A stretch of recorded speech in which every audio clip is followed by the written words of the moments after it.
All right, let's talk about Pontius Pilate. He is easily one of the most famous names in ancient history. But for a ridiculously long time, physical proof that the guy even existed was practically zero. Today, we're diving into how the evidence for the prefect who sentenced Jesus to death went from just a handful of old literary mentions to a massive, undeniable archaeological footprint. I mean, for centuries, the man was essentially a ghost in the dirt. Up until 1961, you even had skeptics doubting he existed at all, mostly because our only proof were literary texts, the biblical accounts, and a few passing mentions by later Roman historians.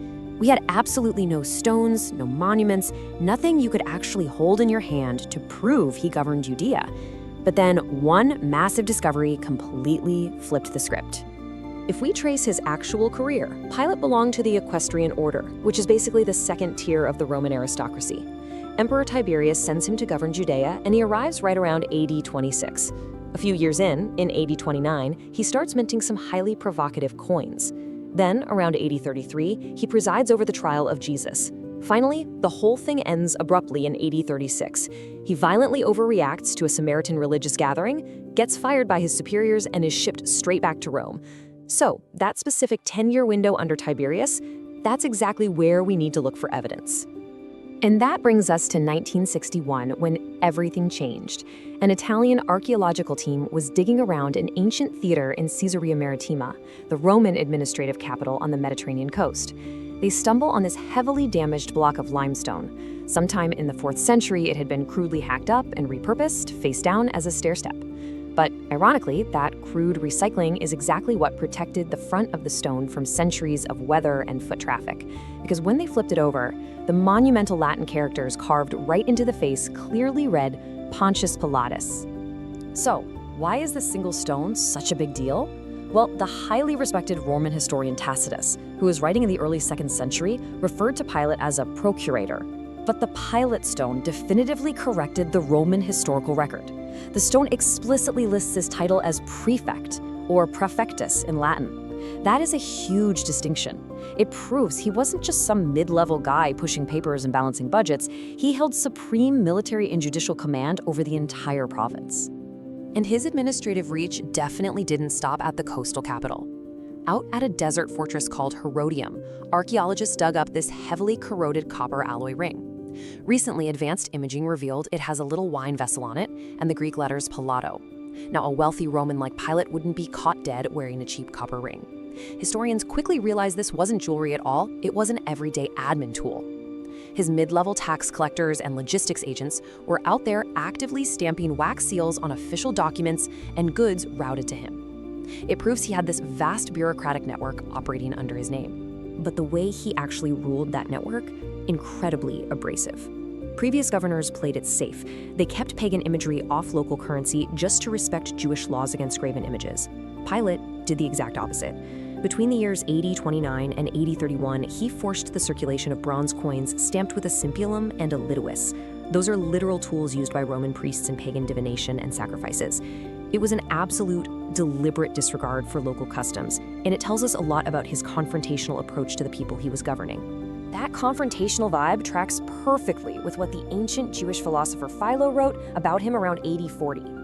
Philo described Pilate as having an inflexible, stubborn, and cruel disposition. But he also records this crazy incident where Pilate hung golden shields dedicated to Tiberius in Jerusalem. The locals were so outraged that they just bypassed Pilate entirely and petitioned a furious Emperor Tiberius, who immediately ordered Pilate to take them down. It paints a picture of a guy who was incredibly brutal, but also intensely vulnerable to political pressure if it threatened his standing with his boss back in Rome. And honestly, it gets worse. The historian Josephus tells us about a time Pilate confiscated sacred funds straight from the temple treasury to build an aqueduct. When tens of thousands of people violently protested the move, Pilate didn't even bother trying to negotiate. Instead, he sent his soldiers into the crowd, disguised in civilian clothes and armed with concealed clubs.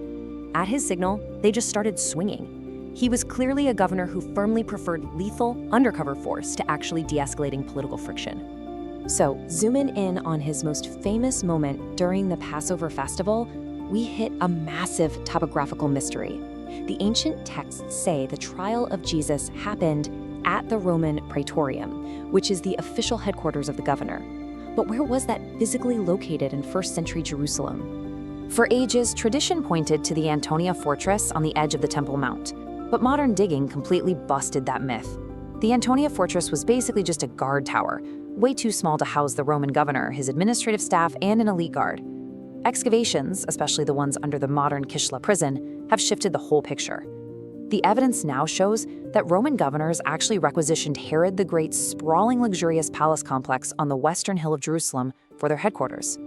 And right outside that western city wall, archaeologists hit the jackpot. They unearthed the foundations of a massive open-air paved stone platform measuring roughly 30 by 11 meters, complete with a monumental staircase. What's amazing is how perfectly this matches the highly specific biblical description of the trial's location in the Gospel of John. It mentions an elevated stone pavement known as the lithostratos, or Gabbatha in Aramaic. This spot provided exactly the right amount of space for a public gathering in a localized trial. Legally speaking, this location makes perfect sense too. Pilate operated under a Roman procedure called cognitio extra ordinem. Unlike the strict, formal statutory courts back in Rome, this system gave provincial governors a huge amount of flexibility. Because he held the exclusive power of the sword, Pilate could run a rapid, highly personalized trial. He could directly question the accused and issue a capital sentence right there on the spot, just to maintain public order. It's wild how seamlessly the ancient texts align with the hard dirt evidence. The claim that he governed under Tiberius, proven by the stone, the coins, and Tacitus. The stone pavement at the Praetorium, firmly supported by the Kishla excavations. The narrative of him caving to a crowd out of fear of Caesar corresponds flawlessly with Philo's account of the golden shields. And the official Roman execution is directly corroborated by Roman senatorial archives recorded by Tacitus. Which leaves us with this crazy irony.